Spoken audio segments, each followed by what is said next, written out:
우리가 한국의 감독 중에서 봉준호 감독을 봉태일이라고 별명을 붙습니다. 무슨 얘기냐면 그만큼 타이틀하고 디테일한 것을 추구하는 감독이죠. 하나하나 모든 걸 따지고 자신의 뜻대로 하는 그런 감독이 봉태일 감독인데, 봉태일 감독이 숫자로 1이라면 이 스탠리 큐브릭 감독은 숫자로 보면 100이라고 할 만큼, 뭐 우리가 축구를 하면 게임이 안 된다 이런 얘기를 하는데 그만큼 엄청난 차이가 나죠.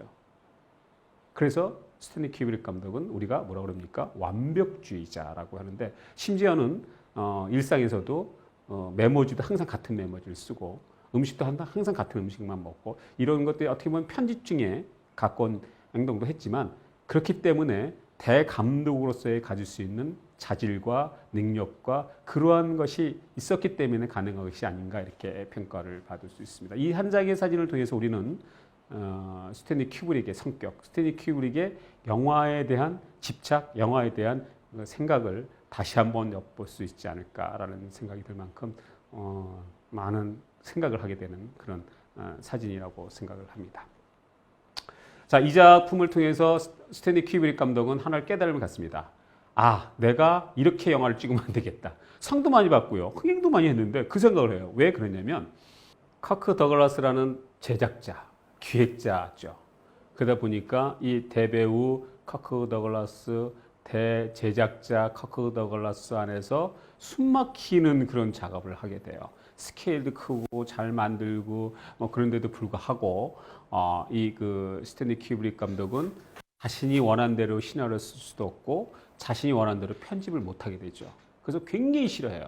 사실 이 영화 보면 롱샷이라든가 아까 제가 조금 전에 말씀드렸던 그 5,000명의 엑스트라를 다 통제하고, 그리고 화면 구성도 굉장히 좋습니다. 우리가 흔히 말하는 미장센의 대가가 사실 이 스탠리 큐브릭 감독이거든요.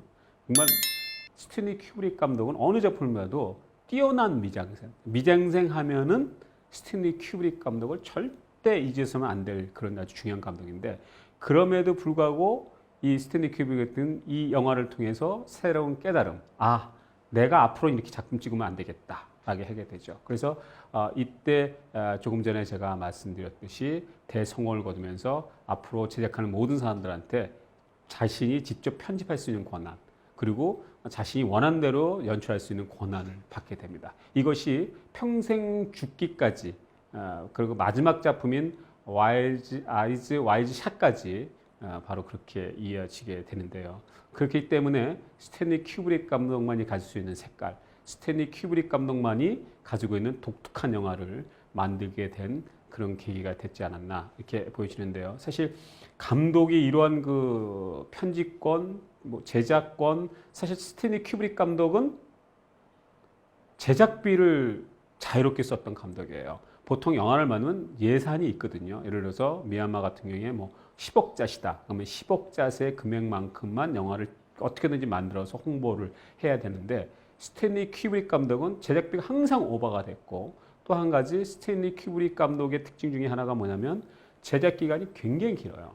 보통 영화가 뭐 3개월 또는 6개월 안에 찍었다면 큐브릭 감독은 평균 1년에서 2년 동안 찍습니다. 심지어는 긴 것은 4년 동안 찍기도 했었어요. 그만큼 이 그 편집권이라든가 제작권이라든가 또는 개봉하는 그 시기를 감독이 조절하는, 심지어 어떤 얘기까지 있었냐면 풀 메탈 재킷이라는 그 1980년대 작품이 있습니다. 80년대 중반의 작품이 있는데 이 작품에 외국의 그 비디오 판권을 팔았는데, 심지어 한국에도 비디오 판권을 팔았는데, 비디오 판권에 줬으니까 다 끝내야 되는데 비디오의 그 자켓의 그림까지 스탠리 큐브릭 감독이 허가를 맡아야 되는 그런 조건으로 판매를 하죠. 그래서 전 세계의 모든 나라가 이 스탠리 큐브릭의 작품은 함부로 디자인도 못하고, 심지어 뭐 더 중요한 편집을 한다든가 작품을 잘라낸다든가 우리가 소위 말하는 복컷이라는 흐릿하게 처리하는 것조차도 허용을 안 했어요. 그만큼 철저하게 자기 작품에 대한 자긍심, 이런 것들이 굉장히 강한 감독입니다. 스탠리 큐브릭 감독은 조금 전에 말씀드렸던 스파르타쿠스를 통해서 대감독의 입지를 갖게 되고요. 그 후에 2년 후인 로리타라는 작품을 만들고, 또 우리가 그 마지막 작품인 아이즈 와이즈 사이에는 그런 작품을 만드는데, 근데 이 그 스탠리 큐브릭 감독은 연출도 잘하고 촬영도 잘하고 무엇보다도 새로운 기법들을 많이 만들어낸 그런 감독인데, 후에 제가 말씀드릴 기회가 있겠습니다만은 샤이닝 같은 경우에는 스테디캠을 처음으로 정식으로 어떻게 써야 되는지를 잘 보여준, 그래서 스탠리 큐브릭 감독의 샤이닝은 스테디캠의 촬영 기법의 교본이다 라고 할 만큼 그런 것도 보여줬던 감독이 스탠리 큐브릭이거든요. 그런데 조금 전에 말씀드린 노리타라든가 유작인 아이즈 와이드 샷 같은 어떻게 보면 성적 판타지라든가 또는 갈등을 잘 나타낸 그런 작품을 1962년에 노리타를 통해서 또 만들게 되는데, 이 노리타가 또 그냥 넘어간 게 아니라 또 문제가 굉장히 심각해졌어요. 왜냐하면 이 영화의 주된 내용은 다 말씀을 드릴 수 없습니다만, 중년의 남자가 10대의 어린 여자를 성적으로 좋아하게 되는, 어떻게 보면 간음증, 관습증, 훔쳐보기를 주로 나타내는 심의적인 그런 요소를 나타낸 게 이 노리타라는 작품이거든요. 그러다 보니까 미국의 카톨릭 청에서 강력하게 항의를 하죠. 이건 반인류적이고 어린이를 성의 대상으로 삼기 때문에 이 영화는 상영을 하면 안 된다는 강력한 반대에 부딪히면서 6개월 동안 상영이 안 돼. 그런 시련도 겪어요. 이 영화뿐만 아니라 스탠리 큐브릭 영화는 사회 논란과 이슈를 만들어내는 그런 감독으로도 되게 유명합니다. 하지만 중요한 것은 스탠리 큐브릭 그러면 작품성만 있어 이 사람은 라고 생각하는데 절대 아닙니다.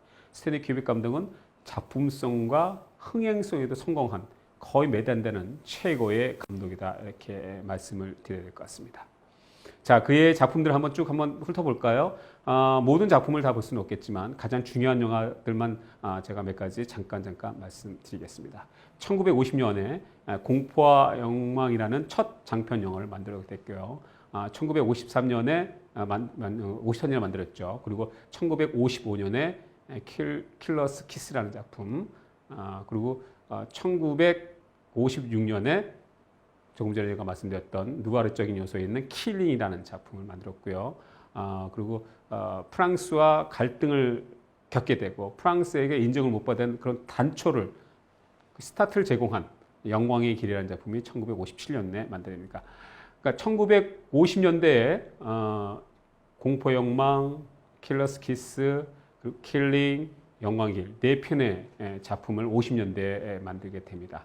그 후에 3년 후인 1960년에 커크 더글라스 주연하고 바로 제작했던 스파르타쿠스라는 영화를 만들게 되면서 입지적인 그리고 대감독으로 자리를 매김하게 되고요. 그리고 사회적으로 문제를 말기시켰던 노리타라는 또 작품을 만들어서 하나의 이슈거리 또 문제거리를 사회적으로 제공하게 된 그런 계기를 하죠.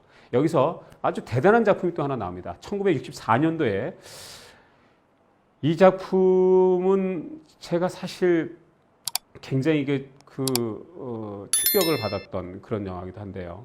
1960년에 닥터 스트레인지 러브라는 영화가 있어요. 이 영화는 스탠리 큐브릭 감독 영화 중에서 다른 분들, 저는 아닙니다만은 많은 전문가들이 최고의 작품으로 뽑습니다.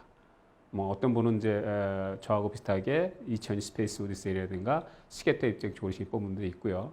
어떤 분들은 닥터 스트레인지를 뽑는 분도 있고 그런데 스페이스 오디세이는 당연히 다 뽑히지만 최고의 1, 2를 다투는 영화가 바로 이 닥터 스트레인지 러브라는 영화예요. 이 영화는 흑백 영화고 또 1964년인데도 불구하고 대단히 그 작품성이 뛰어난, 또 흥행도 잘 이렇게 있는데 저는 초등학교 때 우연히 TV에서 이 영화를 봤던 게 기억이 납니다.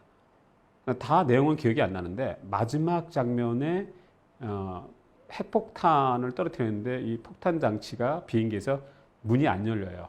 그래서 그 주인공이 그것을 열라고 막 애를 쓰다가 핵폭탄을 안 주면서 문을 열게 되죠. 그래서 핵폭탄이 떨어지는 장면이 납니다. 근데 거기서 소리를 지르면서 막 좋아하는 그런 장면이 있었어요. 그리고 어떻게 됩니까?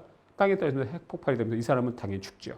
제가 제 그 어린 나이에 그걸 보면서 얼마나 충격을 받았는지, 제 인생에서 정말 잊히지 않는 영화가 바로 이 스탠리 큐브릭 감독의 닥터 스트레인지 러브라는 작품인데, 또 그 하나 좀 여담입니다만은 제가 또 초등학교 때 쇼크 받았던 게 알프레드 히치콕의 새라는 작품을 보면서 새가 이렇게 공포스럽고 새가 이렇게 무서운 존재가 될 수 있구나라는 것을 어린 마음에 느꼈던 가장 기억에 남는 작품이 바로 알프레드 히치콕의 새, 그리고 이 스탠리 큐브릭 감독의 닥터 스트레인지 러브라고 저는 생각이 드는데 그만큼 충격을 많이 받았죠.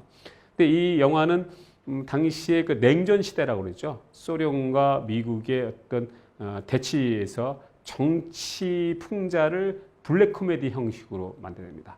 블랙 코미디가 뭐예요? 라고 이제 묻는 분이 있는데 많은 얘기를 해드리기 힘들겠지만 쉽게 말씀드려서 지금 막 재밌어서 웃어요. 재밌어 깔깔깔깔 웃는데 뒤돌아보고 생각하면 굉장히 심각한 얘기죠.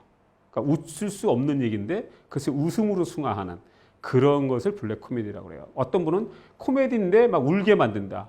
코미디 막 웃기겠다 울려서 만든 게 블랙 코미디 아니냐라고 생각했는데 그건 절대 블랙 코미디가 아닙니다. 블랙 코미디는 제가 지금 말씀드린 대로 아무렇지도 않은 것 같은데 막 생각해보니까 정말 심각한 내용이었다. 그것을 뭘로 하냐? 웃음으로 표현하고 웃음으로 승화시켰다. 그런 작품을 우리가 바로 블랙 코미디라고 얘기하는데 바로 이 그 소련과 미국의 대치 상황, 색 한 발이면은 상대 국가가 다 멸망할 수 있는 그런 아주 극박한 상황의 시대에서 그것을 마치 애들 장난하듯 그리고 뭐 친구들하고 농담하듯 그런 것을 이제 소재로 해서 가볍게 되는데 더더욱이 이 당시에도 컬러가 많았거든요. 근데도 스탠리 큐브릭 감독은 흑백 영화를 통해서 이 작품의 우수성을 또 알려지게 되게 됩니다. 이 영화는 미국 영화협회 역대 영화 중에서 100대 영화 중에서 26위를 할 만큼 대단한 우수성을 기록하고 있죠. 영화 역사상 그 100대 영화를 뽑는다면 100개 영화를 뽑는다면 그 중에서 23위라는 거예요. 얼마나 대단한 작품인지 아마 짐작을 하시라고 생각하고 또한 미국 영화협회에서 코미디 장르로 따져서 코미디 장르 중에서 가장 재미있는 영화가 뭐냐? 그 영화의 3위가 바로 이 닥터 스트레인지 러브라는 작품입니다. 그만큼 작품성과 흥행성 그리고 많은 그런 생각을 하는 생각적을 만드는 작품이 이 작품이라고 생각하시면 되겠습니다. အားလုံးပဲသင်ခန်းစာတွေသင်ယူနေတာပြန်သွားကြပြီလားအားလုံးပဲ fighting ပါနောက်ထပ်ရုပ်ရှင်နဲ့ပတ်သက်တဲ့ဗီဒီယိုတွေကိုစိတ်ဝင်စားရဆိုလို့ရှိရင်တော့ကျမတို့ရဲ့ channel လေးကို like and subscribe နောက်ပြီးတော့ notification bell လေးကိုလည်းနှိပ်ပေးထားဖို့မမေ့ပါနဲ့နော်ဒါဆိုလို့ရှိရင်တော့သတင်းကောင်းလေးတစ်ခုပြောပြပါဦးမယ်ဒါကတော့အခုကြည့်နေတဲ့ဗီဒီယိုတွေကိုကြည့်ပြီးတော့ certificate လိုချင်နေဆိုရင်အောက်က description link ထဲကိုဝင်ကြည့်ပေးပါနော်ဒါဆိုလို့ရှိရင်တော့နောက်ဗီဒီယိုတွေမှာပြန်တွေ့ပါမယ်အားလုံးပဲ bye bye